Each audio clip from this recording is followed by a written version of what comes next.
in that White House, almost everybody in the Congress, because there's only a handful of people who are really our allies in this. But we know that in our struggle to end wars, Julian was such a shining light.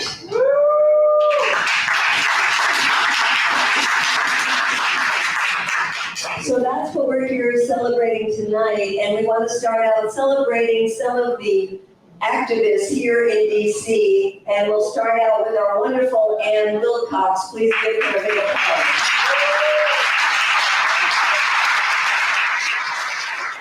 Thank you, everyone. Thank you all for coming out. Thank you to our speakers. Thank you, Brandy Wall, for as always welcoming us to Bus Boys.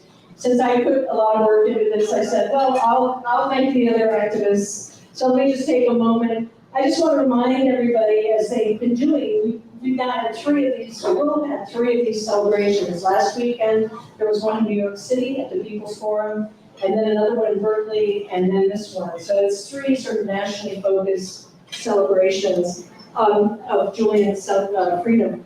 And they've been reminding people of all the work that all of us did over the last few years. So I just want to remind you all of gathering at the Department of Justice, of course, shouting out to Merrick Garland in his office. Many rallies at the DOJ. We had a Hands Around the DOJ with a ribbon, which was a parallel action to Stella Assange's Ribbon Around the Parliament action.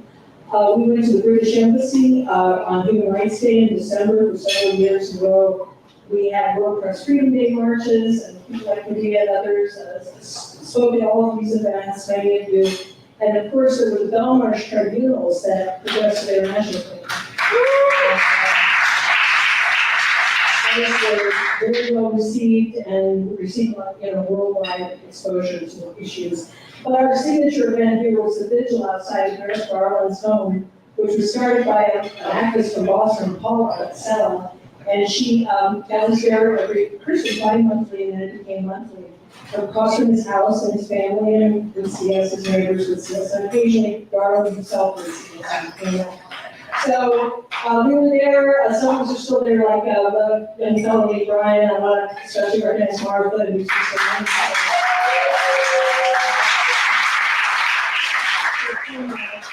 And I don't want to take a lot of time, but I start naming names and I'll really get in trouble. So everyone, if you've ever been to the Garland Vigil, if you've ever been to the DOJ, just give yourselves a hand.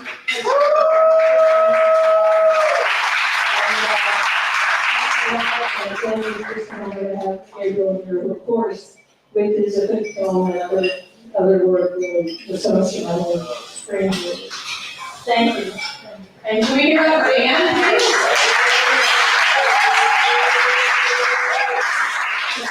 But we have to name Anne, because we wouldn't be sitting here otherwise.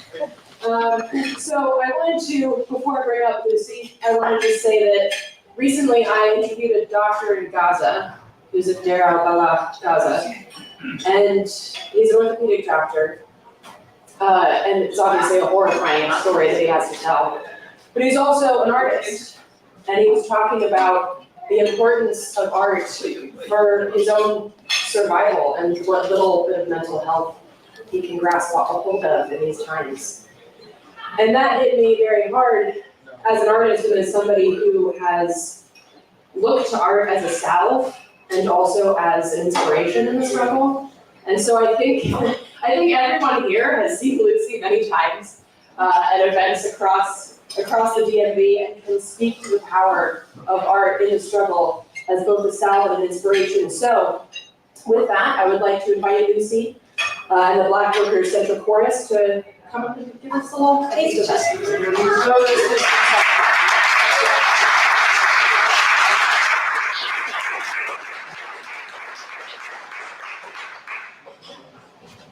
Good evening, everybody. I'm here by myself because I am tired of asking my chorus members to come out and sing for free. We get asked to sing for events 1, 2, 3 times a week. And so I asked someone from the committee to come and talk to us. So the ask comes from someone else that the chorus members can engage with. And unfortunately, that was not able to happen this time.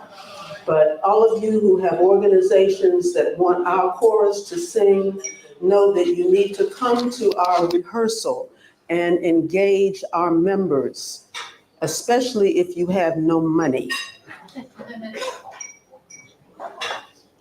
I'd also like to encourage people to continue the fight for the many political prisoners who have been forgotten.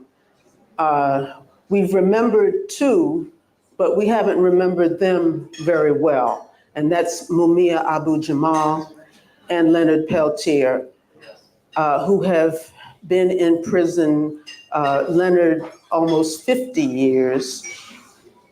We have people in Washington, D.C. who don't live 50 years. And then Mumia Abu-Jamal, about 42 years, which is still a long time for someone who was working for the community to be punished for doing good. Soon and very soon, we are gonna change the world. Well, now soon and very soon, we are gonna change the world. Well, now soon and very soon, we are gonna change the world. It's gonna last forever and ever. We're gonna change the world. I'm gonna ask everybody to at least move your lips. Soon and very soon, we are gonna change the world. Soon and very soon, we are gonna change the world.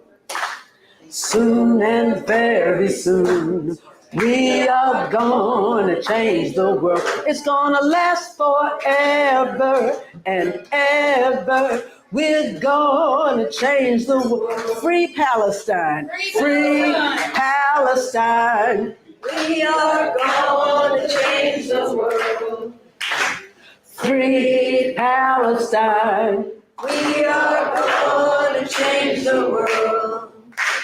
Free Palestine. We are gonna change the world. It's gonna last forever and ever. We're gonna change the world. Stop sending arms. We are gonna change the world. Stop sending arms. We are gonna change the world. Stop sending arms. We are gonna change the world. It's gonna last forever and ever. We're gonna change the world. En el español, pronto, muy pronto, cambiaremos este mundo. Pronto, muy pronto, cambiaremos este mundo. Pronto, muy pronto, cambiaremos este. Durará la vida, cambiaremos este mundo. Soon and very soon, soon and very soon, we are gonna change the world. Soon and very soon, we are gonna change the world. Soon and very soon, we are gonna change the world. It's gonna last forever and ever. We're gonna change the world.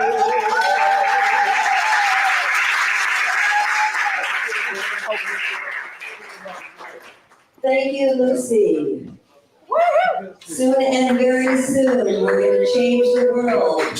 I hope it's soon, soon, soon, because the world is blowing up right now. I'm telling you. And we have as our first speaker a wonderful woman who has a terrific radio show on WPFW, On the Ground, Voices of Resistance.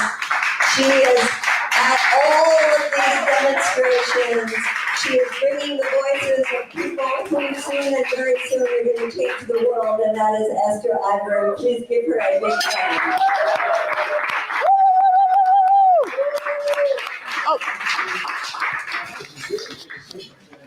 Thank you. I just want to say power to the resistance. Can I Can you just pull out your collar? Can you pull out your collar so I can see this? There you go. Thank you. So, power to the resistance. Power to the resistance. Power to the resistance. Power to the resistance. All power to the resistance. All power to the resistance. So I wanted to start with that, and I don't have a lot to say. I have to actually go back to look after a loved one. And I wanted to start with that because when I thought about what I could offer today, I wanted to say that Julian Assange was a part of the resistance. That's right. And he was a part of the resistance through information, through technology. And as I thought about the murder of Hassan Nasrallah in Lebanon, and I thought about the way that the terrorist attack was covered in mainstream media in terms of the pagers exploding, killing people, largely civilians, children, people who are going to be blinded, just hurt for the rest of their life.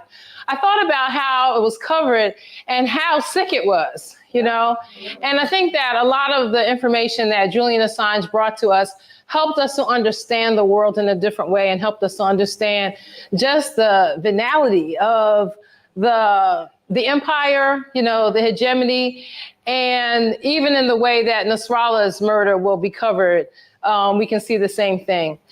I wanted to say that also because in my own lifetime, I realized that I've been dealing with some people feel that African Americans dealing with a certain post-traumatic situation past the 60s because Martin Luther King was murdered, Malcolm X was murdered, Fred Hampton was murdered.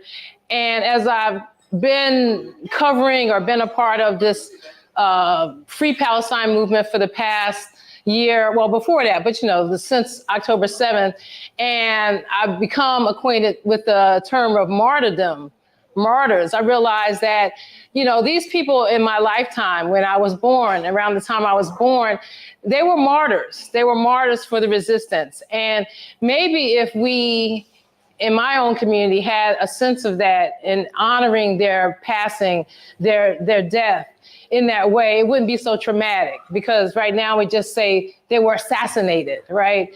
If we could honor and lift up what they gave to us, what they left for us, the legacy of struggle, it wouldn't be so traumatic. So I thought about how Julian Assange has he's leaving more than his work. His legacy is more than just his work. His legacy is also all of us who use the internet and who use technology to continue the work when we are cast out of corporate media, like many of us are, and we aren't able to use those big tools, we can use the tools that we have. So I didn't really have a lot prepared. I really couldn't prepare a lot, but I wanted to just offer that and just say power to the resistance. All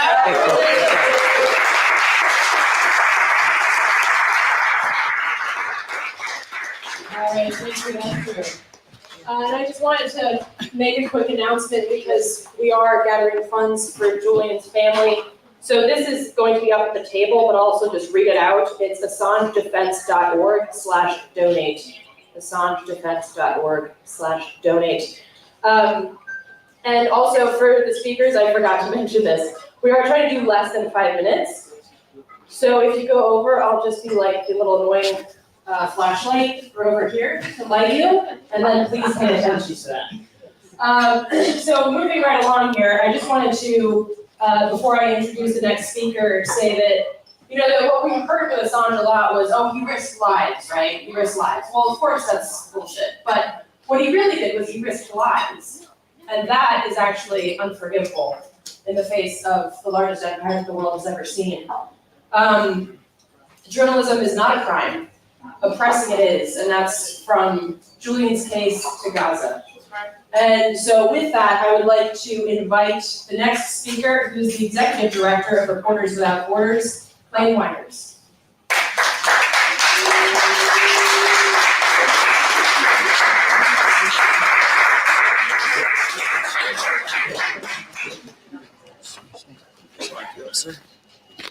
There you go. Thank you. Hi, everyone. Just a quick clarification. I am the Executive Director of RSF USA, which is the 501c3 here in the US, affiliated with Reporters Without Borders. For those who are unfamiliar with our organization, we call ourselves the world's largest NGO that's devoted to the safety, independence, and pluralism of journalism. And I think too often when we talk about press freedom, we forget about the independence and the pluralism of journalism, because those are intrinsically important qualities. So we would get asked a lot, why are we defending Julian Assange? Julian Assange isn't a journalist. So rather than argue that point and get bogged down in semantics, which was never helpful at all, I would just respond, it doesn't matter. It doesn't matter if you think Julian is a journalist or not, because what's at stake here is the principles of journalism, the principles of independence, and the principles of pluralism that I was talking about. Look at what the Department of Justice was charging him with and how they framed the charges against him. They accused him of communicating with a source to help them extract information to publish. What do journalists do? That's what they do. That's how they investigate.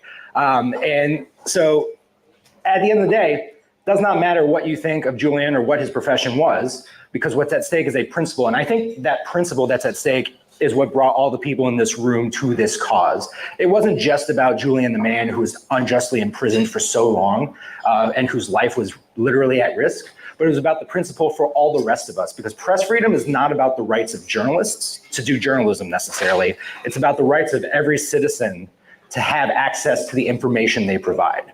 And we forget that too often. And so why is that important still to remember today? It's that while Julian is free today, thank God, the principle that was at stake then is still very much at stake today. The Department of Justice has unfortunately opened the door to the prosecution of literally any journalist or media outlet that publishes government secrets. So think about your preferred news source, your most trusted news source, whether it's the New York Times, Fox News, The Intercept, CNN. All of them could open themselves up to prosecution and jail time just for publishing something about government secrets, which has been the hallmark of investigative journalism for decades. So while I am so glad we have this moment to celebrate one of our too few successes as activists and as advocates, I also want everyone to remember that the fight is not over. We still need to reform the Espionage Act, and you're gonna hear from someone who's much smarter than me about this a little later, in Chip Gibbons, so I won't get too into the details. But right now, until we reform the Espionage Act, we'll see a replay of this exact scenario again. And this isn't a hypothetical exercise. We have a presidential candidate who's out there going around saying, we need to prosecute journalists and media outlets that are mean to me. So, you know, we could see this play out again very soon. So, I don't want to leave it on all doom and gloom, because we do have a good reason to celebrate today. Julian is free. And that is a testament to the organizing power that's gathered here in this room and that's been gathered in rooms all over the world. Some of the very best activists and organizers in the country are here right now. And Julian is free in no small part due to the relentless, tireless, and very principled stands that have been taken by these folks. So I think everyone in this room deserves a round of applause right now for the commitment to these principles. Thank you so much.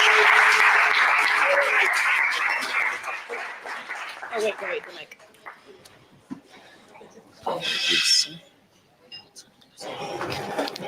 Alrighty, thank you so much, Clayton. And you're not gonna have to wait till much later to hear from Chip, because we are going to bring him up right now. For those who are unaware, Chip Gibbons is Policy Director of Defending Rights and Dissent, which for 14 years opposed the war on WikiLeaks and is the leading voice in Washington on reforming the Espionage Act.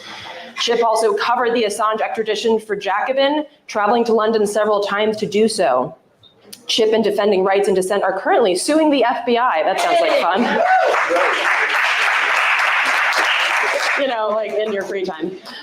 To compel the public disclosure of all of its file on Assange and WikiLeaks. Wow. Everyone welcome Chip. He's gonna put that mic on you. Sure. So I will say this is the sixth FOIL.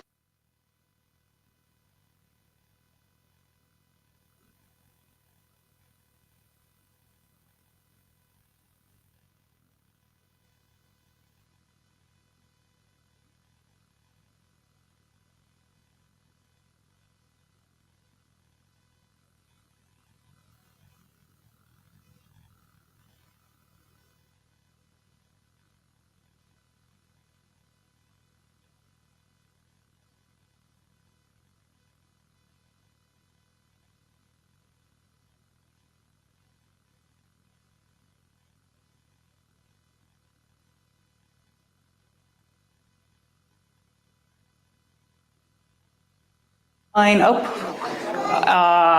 doesn't seem, killing journalists is not a red line. So it is really important that we take this moment to savor and celebrate this victory that we've had. And it has been an extremely long fight. And I think you were at Fort Meade when the week before Chelsea, I was there too.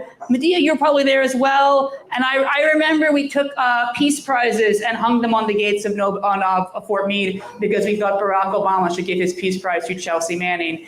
And the full 14 years of fighting against the attacks on WikiLeaks, fighting to free Chelsea Manning, fighting to free Julian Assange. Here we are 14 years later, but Julian is free, Chelsea is free, the war on WikiLeaks is free, and none of that would have happened without all of the people in this room. So the question is, what do we do next? As mentioned earlier, Defending Rights and Dissent is suing the FBI to compel the release of the WikiLeaks and Assange files. We're also fighting on the Hill to reform the Espionage Act, and I think we're going to have some good news in the next couple of months about that. We put forward the reforms that have been introduced repeatedly by Rashida Tlaib, which are the only reforms that protect both journalists and whistleblowers, because a lot of people on the Hill, they don't want to protect the journalists, but even less want to protect the whistleblowers like Chelsea Manning or Edward Snowden or Daniel Hale, who make the journalism possible. And we recognize that if you can put the source in jail, you can put the journalists in jail, you can stop the journalism as well. We also have been working with the Courage Foundation, which is the parent organization of Assange Defense, to call for a complete and total arms embargo on Israel because of their wanton assassinations of Palestinian journalists. A lot of Palestinian journalists have been killed, and this is in part because Israel is engaged in a genocidal bombardment that does not distinguish between civilians and others, that is intended to massacre and murder as many people as possible. But even in that bombardment, we see evidence that the killing of the journalists is intentional. They are being intentionally targeted for assassination because Israel believes what the US government believes, which is that truth is the enemy. And that if people see the truth about these horrible wars being waged, and I remember when the Collateral Murder video came out, I had been working with Iraq War veterans to try to tell the public the truth about the violence of the occupation of Iraq. These governments want to shut down the truth because they know they cannot continue on their brutal aggression, their brutal wars, their brutal occupations, if it is the case. So Defending Rights and Dissent is fighting to stop the murder of Palestinian journalists, to reform the Espionage Act, and to make sure that no longer will truth tellers, whether they be journalists or whistleblowers, are in prison, surveilled, or otherwise persecuted by this government for alerting us to its crimes. Thank you very much. Someone take this thing? What do I do with it? Anybody want the microphone? Just sit down with it. So Chip brought up the issue of stopping weapons to Israel. And I just want to say that finally Bernie Sanders introduced this joint resolution of disapproval, and that it has been co-sponsored by Peter Welch, Jeff Merkley, and we just found out also by the senator from Hawaii, Schatz, known as Schatz. But the important thing of him is he's not particularly progressive, but it shows the power of the grassroots, that people in Hawaii have been really good at pushing and sitting in and writing and calling. And so that kind of activism does have an impact. And now we have this recess time between now and mid-November when Congress comes back to really be pushing them to join with Bernie Sanders to cut off these weapons to Israel. So, Eleanor talked about the importance of art. Well, she is an artist extraordinaire, both a writer, a singer, a mother. You see that adorable young man over there. And not you, Lee. And we're going to hear from Eleanor now. Please give her a hand.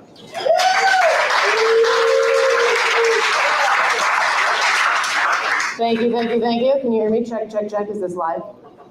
Hello. I mean, I sing pretty loud, so it should be fine, but.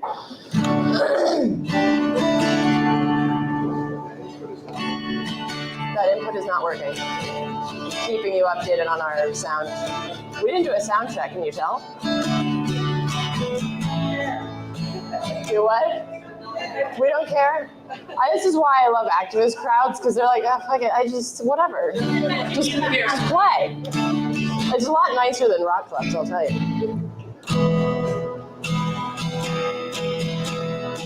Yeah, do something, no? Or is that just... Can you hear the guitar? Yeah. Okay, fine, let's just go. Okay, so this song, I actually did bring a few vinyl. So I wanted to say that anybody who donates 30, well, I don't have that many vinyl with me. I think I've got like 3 or 4. So if you donate $30 or more tonight for Julian, then I will give you a vinyl for free. So, and this song is on that vinyl. So if you don't like this song, then you don't need to donate $30 or more. And this song, I actually sang this song a few times on like a live stream for Stella and Julian.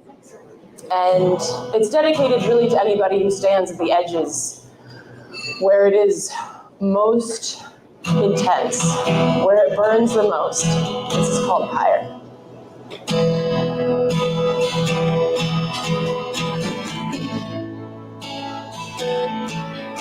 I stand, a pile of bricks in my feet. Building a road, I was searching for something to see.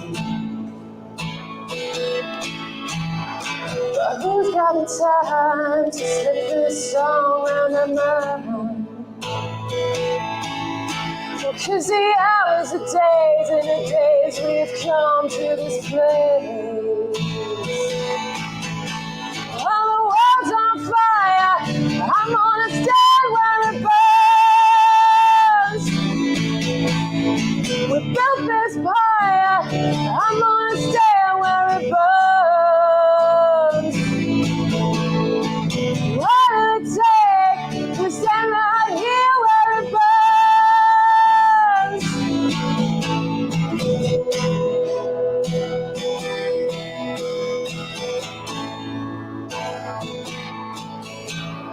Do you remember the time we stood in that line? Well, now it's past, we're fast forwarding behind. My heart is a fire, I can feel this burning my mind. 'Cause what do you live for if you're dying to kill for a dime? When the world's on fire, I'm gonna stand where it burns. We built this fire, I'm gonna stand where it burns. What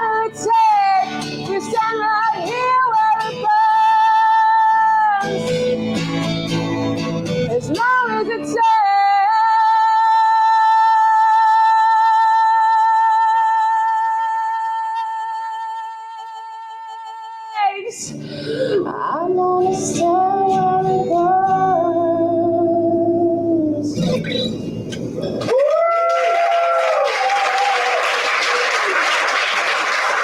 you.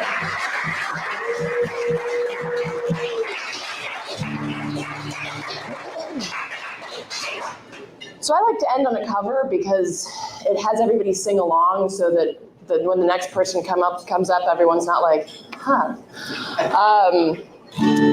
So this song is dedicated to the United States government, to Israel, to every fascistic, oppressive regime that exists on this planet. Well, tell all you fascists you may peace rise, 'cause the people around this world are getting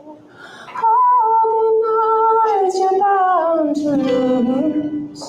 Hey, all you fascists, you know you're bound to lose. Hey, all you fascists. Hey, all you fascists. Hey, all you fascists, you're bound to lose. You're bound to lose. Well, tell all you fascists you may be surprised. People around this world are getting organized. You're bound to lose. You can sing along, don't be scared. Hey, fascists, you know you're bound to lose. Hey, all you fascists. Hey, all you fascists. Hey, all you fascists, you're bound to lose. You're bound to lose. People in the streets are marching side by side, marching in the streets where 1,000 fascists died. You're bound to lose. Hey, fascists, you know you're bound to lose. Hey, all you fascists. Hey, all you fascists. Hey, all you fascists, you're bound to lose. You're bound to lose. He said he'd never be free. You would take his life for all the lies he brought to light. But the truth will fight. We're bound to win. Hey, fascists, 'cause you're bound to lose. Hey, all you fascists. Hey, all you fascists. Hey, all you fascists, you're bound to lose. You're bound to lose. Okay, so the whole reason I played a cover is that you all sing along. It's really easy. It's just how you fascists your lips. Hey, all you fascists. Yes, all you fascists. Hey, all you fascists, you're bound to lose. You're bound to lose. Come on, I can hear you. I literally can't. Hey, all you fascists. Thank you. Hey, all you fascists. Hey, all you fascists, you're bound to lose. You're bound to lose. That was my fuck, I'm sorry. One more time. Hey, all you fascists. Hey, all you fascists. Hey, all you fascists, you're bound to lose. You're bound to lose.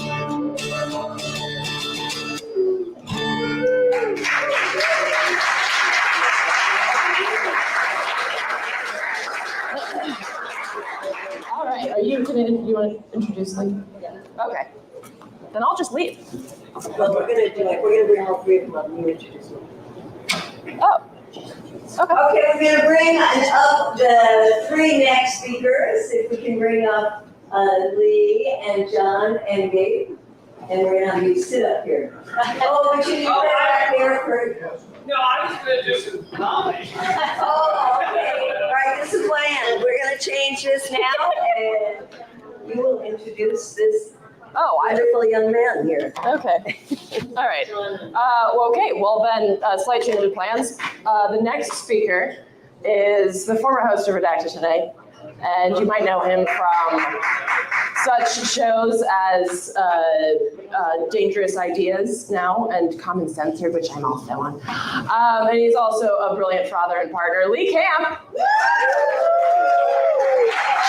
I'm going to leave that to you. Hey. Okay, come. Kom så går vi på potten. Can I hand you my guitar? That's a little awkward, I'm sorry, but we got a potty situation. Kom, vi går på potten. Oh, Eleanor, you got the mic? What? Is this it? Microphone? Oh, it's Found it. Okay. sorry. Are we good? Okay, one more time for Eleanor Goldfield and everyone you see so far. Sorry, I'll do just a few minutes of comedy and then we can do whatever it was we were gonna do because I didn't realize. But anyway, I'm excited to be here. I know it's tough to shift your brain to comedy. Just pretend your dog stepped on your remote for a second and you'll turn back to the activism in a second. But as you see, we now have a almost 3-year-old, and it's a beautiful age. For those of you who had kids, it's a beautiful age because their eyes are wide and they're experiencing the world and everything they just want to see and learn about. And I feel like it's my job as a parent to just hide from them all of reality. Just make sure they have no idea what the fuck's going on out there. Because I I need to keep it away from him, like the sharp knives and my stash of crystal meth and my Nazi memorabilia, right? I just need to hide it. What? I'm Jewish. We all have a little Nazi memorabilia that we wipe our ass on when we're feeling down, okay? They teach it to you the first day in synagogue. So like I said, we'll get back to how this is a celebration for Julian Assange, which is so incredible as well in just a second. But I wanted to just talk for a few minutes about something a little more whimsical, a little lighter, okay? Israel-Palestine. Now, I think I have the answer.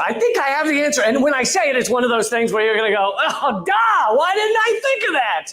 Why didn't I think of it? You know, like when you first saw the infomercial for the device that expands your car cup holder so you can fit like the 2.5 gallon like Slurpee that comes with a free angiogram. Like whenever anyone saw that, you were like, oh, why didn't I think of that, right? I just hadn't taken enough Robitussin gummies to think outside the box. Robitussin comes in gummies now. I need you guys to know that, okay? They're sponsoring the show. They are. They're for when Robitussin gummies for when you want to be dizzy and pass out with your pants around your ankles, but you don't want sticky fingers from the bottle, okay? So here's the solution. And really, when I say it, you're gonna be like, why didn't we think of that? All we have to do is ban nationalism and militarism and then execute every psychopath in the region. Duh, right? The Nobel Prize Committee is going to call me any minute. I'm kidding. I'm not a war criminal, which is part of the admission price to get a Nobel Peace Prize. You have to be a war criminal. They've given Nobel Prizes to Barack Obama, Henry Kissinger, and Bob Dylan. All war criminals of the highest order. Absolutely. Some of you didn't realize that was a joke, and now you're pissed. Okay. Barack Obama once bombed a Doctors Without Borders. I think that's the only time that a Nobel Peace Prize winner has bombed another Nobel Peace Prize winner. But we shouldn't be surprised. That category is competitive. It is. I've always said, number one way to win a Nobel Peace Prize, whack the other nominees, okay? It should be easy. They should be easy to dispose of because a lot of peace activists are thin and gangly, aren't they? You know, most of them are not a lot of Chris Christie, Tony Soprano looking peaceniks, is it? You know, Medea knows what I'm talking about. You never see someone chained to the front of Lockheed Martin and wearing a pinky ring. There is no overlap in that Venn diagram, none whatsoever. But more importantly, who is Venn and why was he always trying to get us overlapped onto each other? It's kind of kinky, isn't it? I think it is. I've been to a Venn orgy. It was great. It was actually very diverse. It was.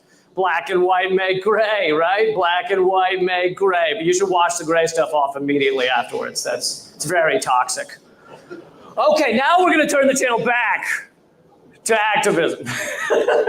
I am excited, so excited to be here because I honestly, I can't even imagine I can't even count the number of Free Julian Assange events I went to, and they were all powerful, they were all meaningful, but I just had this gut-wrenching feeling that we were never going to succeed, that he was never going to be freed, and yet we are here, and we did it, and honestly, it is activists. There is no way the Biden administration makes that decision if his name was no longer in the news, if the world wasn't still talking about Julian Assange. And so, honestly, just give you guys a round of applause. Give yourself a round of applause. It is so powerful, so meaningful, and it shows that some of these battles, some of them can be won after years and years and years. And yeah, that was all I really wanted to say. And I don't know if I'm up here for a panel now or what, but thank you. Thank you.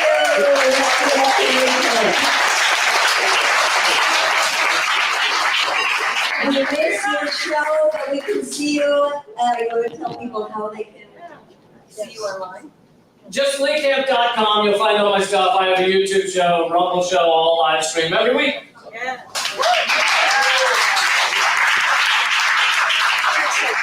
So now we're going to hear from another champion of free speech. He is also a writer with some wonderful books. He is a radio show host, was a TV show host, and used to be, and most important to many of us, a CIA whistleblower. Let's give it up for John Kiriakou.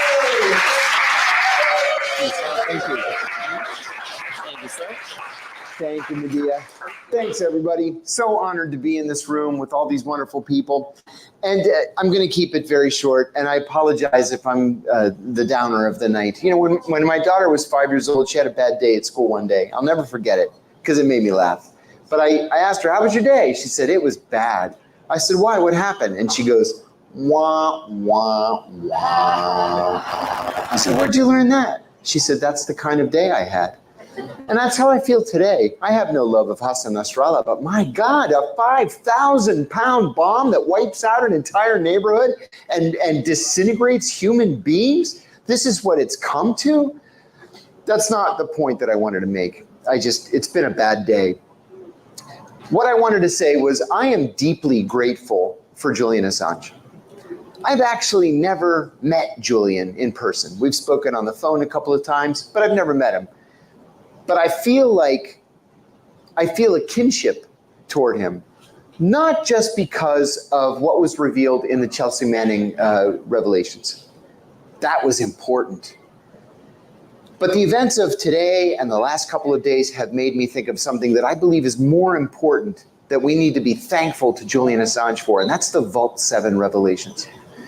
You know, in Vault 7, we learned, thanks to Julian and WikiLeaks, that the CIA, and presumably the Israelis and then the Chinese and anybody else with the technical know-how, can turn our smart TVs, for example, into a microphone, right? They can reverse the speaker, turn it into a microphone, and listen to everything that's happening in the room when the TV's off. That's pretty cool.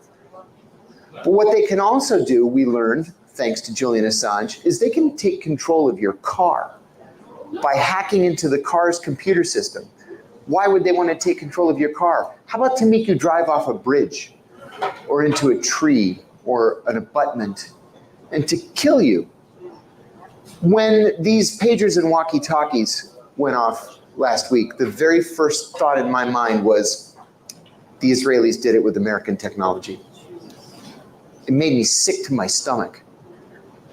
Well, guess what? The Israelis don't have a defense industry that allows them the capacity to build a 5,000-pound bomb. We do.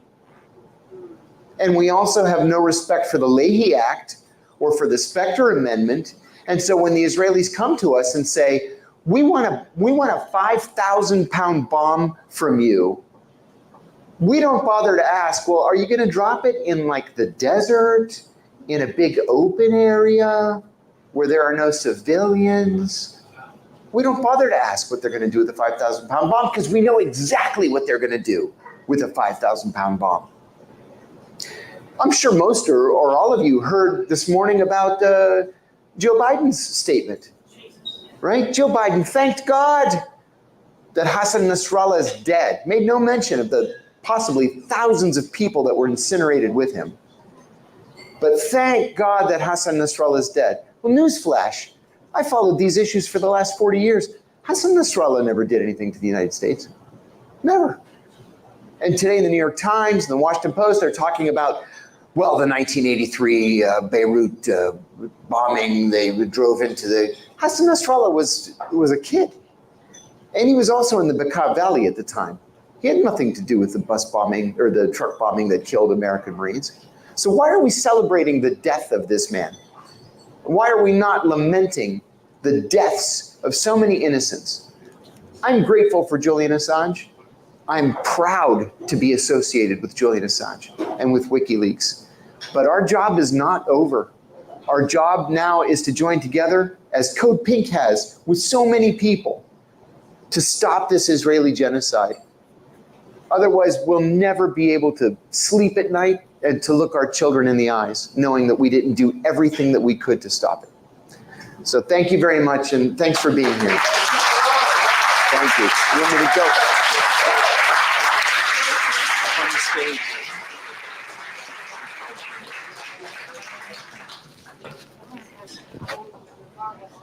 So next we're going to hear from somebody extremely important, and that is Julian's brother.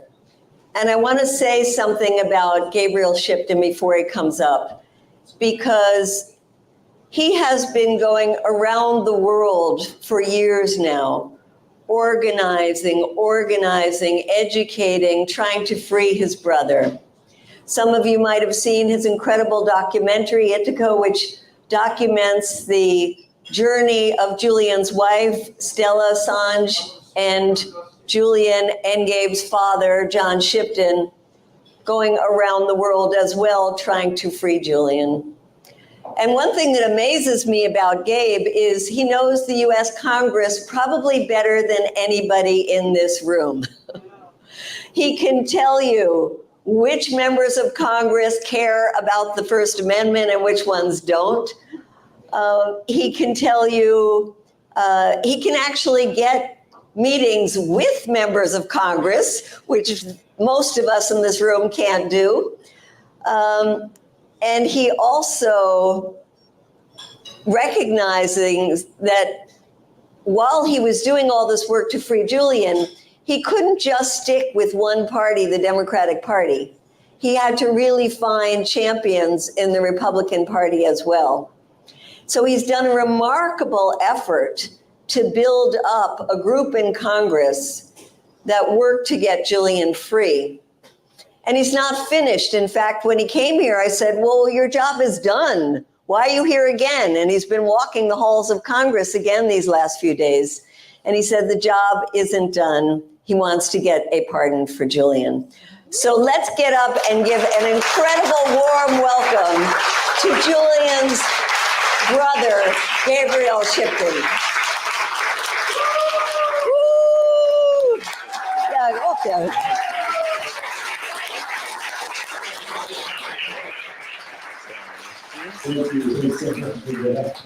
Excuse me. Just mic you up. Just put that there. Between the papers. Wow, what an incredible journey we've all been on. I feel like so many familiar faces in this room, old friends, people I've learned a lot from actually. Medea, I think, credit to you. I actually saw Medea running around in Congress and I was like, shit, I can do that. And that's what sort of started that part of the journey. But credit to Anne and DC Action for Assange as well for just the tenacity and persistence over the years. It's been such a long fight, and I'm so glad that we won and that Julian was able, to be free and now be home with his family. And I'm always overwhelmed by the support that we've found here. Andy, thank you for hosting us time and time again here at Busboys. I remember.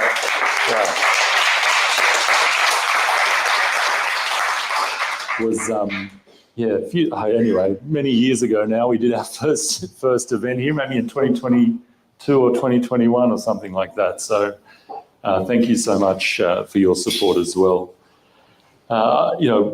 Julian, I think what an amazing person, what a brain that he has that was able to come up with WikiLeaks. And I know, at the time WikiLeaks came around, it started off in 2006 and got going very slowly, but eventually it woke a lot of people up and woke a lot of people up to what was actually going on. And I think reassured the rest of us that we weren't completely insane.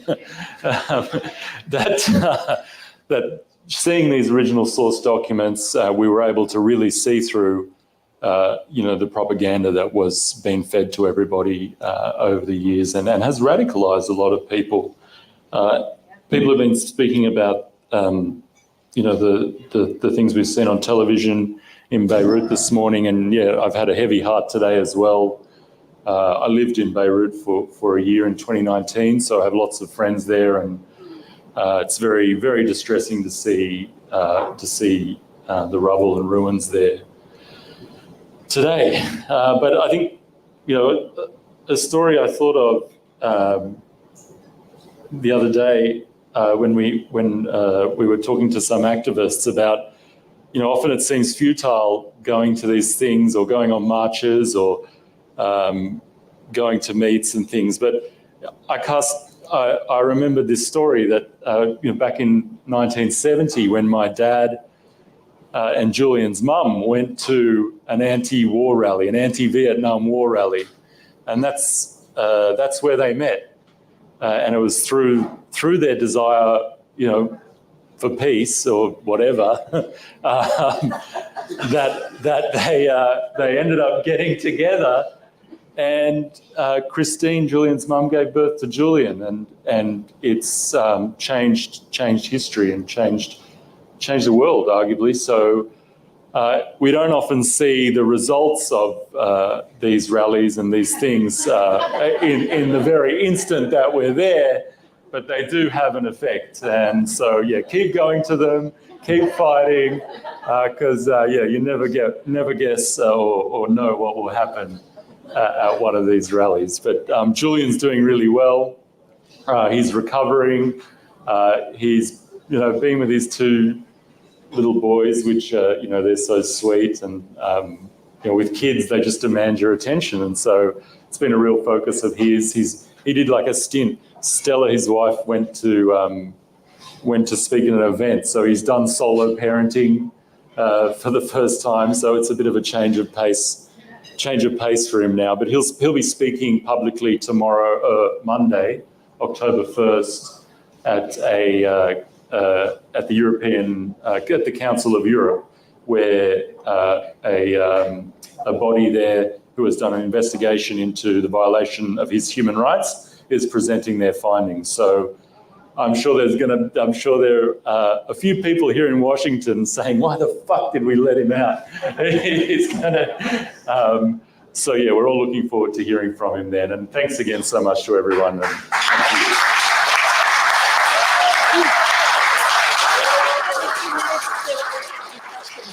Cool. Yeah, so I guess we'll do some questions. If anybody has any questions, John and I can field them. But yeah, go ahead. Can you talk this?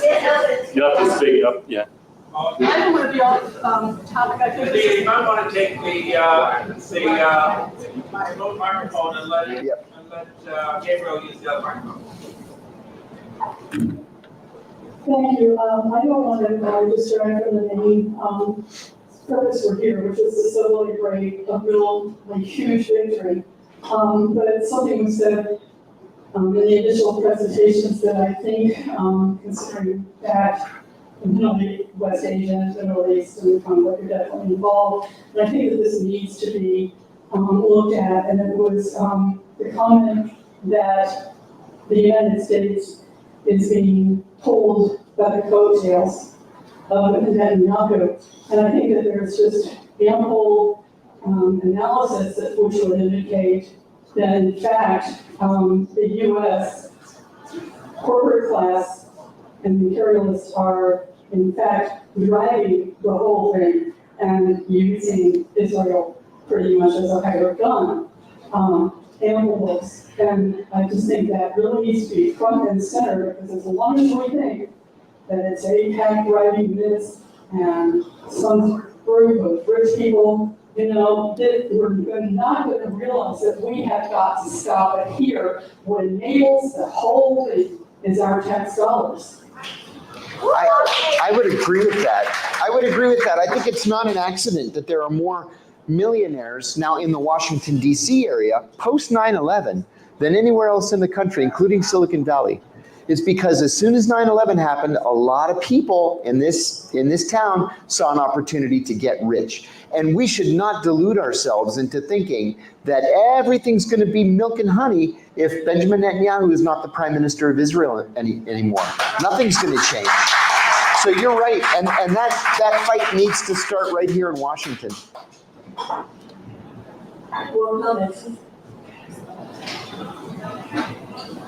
I just had a question on the president of the Julian Assange case. Given that the American government was able to take action for an extended period of time against him, do you think that in the present day it would discourage the present whistleblowers from coming out if they want to reveal the atrocities of the government in other places, like for example in the Middle East? Do you think it sets a dangerous precedent going forward? Or do you think that the end of the case will inspire more people to take up this course? Good question. Yeah, I think it's an incredibly dangerous precedent. The Espionage Act now, there's a pathway now to use the Espionage Act and secure a fight, because Julian was convicted, he pled guilty, and he was sentenced. So he was sentenced to time served, so a 5-year prison sentence. So for publishing truthful information in the public interest, you can look forward to a 5-year jail term. And that's the message that's been sent to the press and publishers around the world, not just here in the United States, but anywhere in the world. This can be used to reach in and grab people. So that's why, part of the reason why we're pushing for a pardon so hard, because any future administration could send a message to the DOJ that if you do this, it's going to be a bit of a waste of time, because we'll end up, putting through a pardon for the publisher or for the journalist that you convict of this. Yeah. Other comments, questions?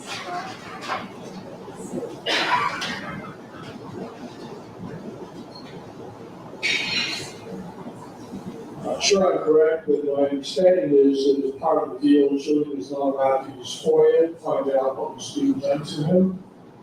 Yes, I know alternatives or other people pursuing that now on commissions, the Bureau of some report coming out. But I wonder how much closed door that is. Yeah, so I guess these bodies overseas can use their powers, so can Congress. Congress can use its powers to subpoena and pull in people from the DOJ. I've been speaking to people in the Judiciary Committee about that and about a potential what can be done there, because I think it's key that Congress asks for some oversight about what the rationale is behind charging publishers with espionage. But Julian was forced to give up his FOIA rights, any discovery rights, so he can't sue any arm of the US government, and that potentially affects his ability to sue even in the UK, because if he sues in the UK and that ends up exposing some US documents, then the deal could be off for him. So it really limits his ability to get any visibility on what went on. And I think that's very deliberate, because Julian was talking to me about the timeline of the deal. And so the DOJ carved out this immunity for itself, essentially, saying that you can't appeal this even if there's prosecutorial misconduct. So Julian's lawyers went back and said, well, let's ask for reciprocal immunity. And the DOJ was actually willing to give Julian a blanket immunity, complete immunity from anything back from the day he pleaded guilty. And that includes what John was talking about, the Vault 7 leaks, which is significant because just earlier this year, the alleged whistleblower, the Vault 7 leaks, Joshua Schulter, was sentenced to 40 years in prison. 40. 40. Yeah. 40 years in prison. Non-violent crime. And so that's it. That's 5 years more than Chelsea Manning was sentenced to, and Julian was given immunity from any anything from the DOJ for that. That's how badly they wanted to keep what went on in this case secret. You know, I want to add too. They forced me to take the same deal, where they went from 45 years down to 2.5, but I had to waive my FOIA rights for life and my discovery rights. So I have no idea what it was that they were trying to hide as part of the torture program. No idea, and can't legally ask. Hello, Gabriel. Good to see you again. I was thinking of the Vault 7 releases last week when all the pagers and phones were blowing up, and how this is inevitably tied to the American-British Israeli alliance, as well as the others, the Hives, whatever here, Australia as well. I wanted to ask you. I haven't seen a whole lot on WikiLeaks that's recent. What's the status of the company or the institution? Are they still getting, anonymous dumps and? Yeah, I don't know. I can see the Ukrainian files. Yeah, well, I guess I think WikiLeaks, the archive is all up there. There were some parts of the deal where Julian had to delete some things related to the Chelsea Manning releases that they had not published. So all the redacted documents that they held back to protect sources, that they had to delete all those. But I mean, would you really risk publishing anything if you're going to get an Espionage Act prosecution coming after you again? I mean, that's what Julian and anyone at WikiLeaks is looking at. If they publish these sorts of documents. These source documents from inside the US government, that's what's going to happen to them. And then you've seen copycat prosecutions, right, from around the world.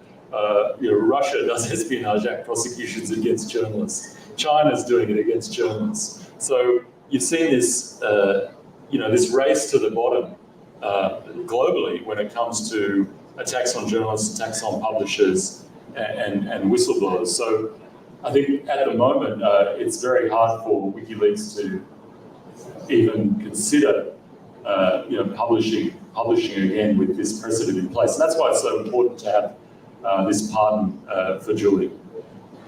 Hi, my name is Dr. Anne Rose, and I have a question. You guys have obviously been very successful with Julian. You're here with Free Ross, who got 240 years for all nonviolent crimes. Crazy. And there are a number of other political prisoners. It's a very hard road, and it's hard to know which direction to go because you don't want to make them mad, but you have to challenge power. Are there any kind of lessons that you would impart to those who are trying to fight for other people's freedom, and how we as a society can put pressure to have less political prisoners? Yeah, I guess, a lot of what people did here and what the campaign did worldwide was increase the political cost of what's going on. And there's ways to do that on the ground here in Washington, D.C. with advocating in Congress and getting Congress members to speak out and Senate people to speak out. But I think also with Julian's case, having other governments advocate advocate on their behalf. So Julian's an Australian citizen, and so Julian had the Australian government advocating to the State Department and the DOJ, and that put a lot of pressure on them as well. That this was actually affecting the US standing and US relationship around the world. So I think those are ways that potentially, if you have a domestic issue, not always thinking about, well, how can we take this international? How can we make this, really up the political cost and show how it's reducing the US standing around the world? I would agree 100%, and also add that as much as we like to trick ourselves into believing that we have this independent judiciary, we don't have an independent judiciary. A lot of this is so political that in addition to the grassroots actions, you have to try as hard as possible to get to the principles, to put pressure on the White House, for example, or on the Justice Department leadership, so that they get so sick and tired of dealing with you, month after month and year after year, that finally they're willing to negotiate something. The odds are tough. There's no question about it. But you can't remain quiet or silent. You have to be out there all the time. And in the case of Julian, of course, it took years. But you can succeed at the end. So on that note, we want to thank both Gabriel and John. You can talk to them afterwards. We'll have time for socializing. But we want to end this portion of the program, so let's give them a big hand. Thank you.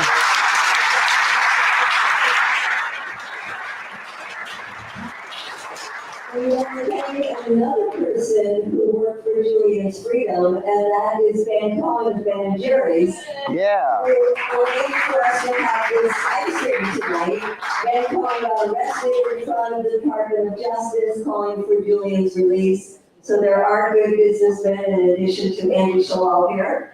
And we just want to thank all of you for coming out tonight, everybody who spoke. And let's keep moving ahead in these very, very difficult times, holding in our hearts that there are victories that we have to celebrate along the way. And today is one that we celebrate. So thank you so much for coming.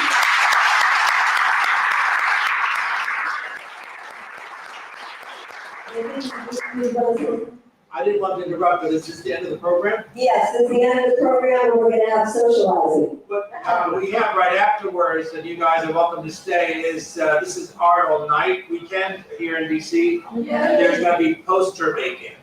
So if you're in the mood of making posters, especially at this time, you can stick around. They'll have some people here helping you to do that. So thank you.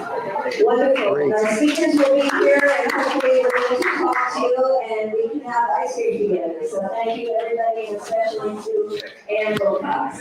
Thank you.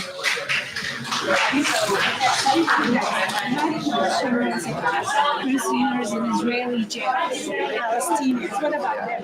And the rape and all that. I was talking to Miko Pellet the other day, and he told me that a Jewish human rights attorney, pro-Palestinian, told him that the conditions have become so terrible. Thank you so much, gentlemen. That Palestinian prisoners are not even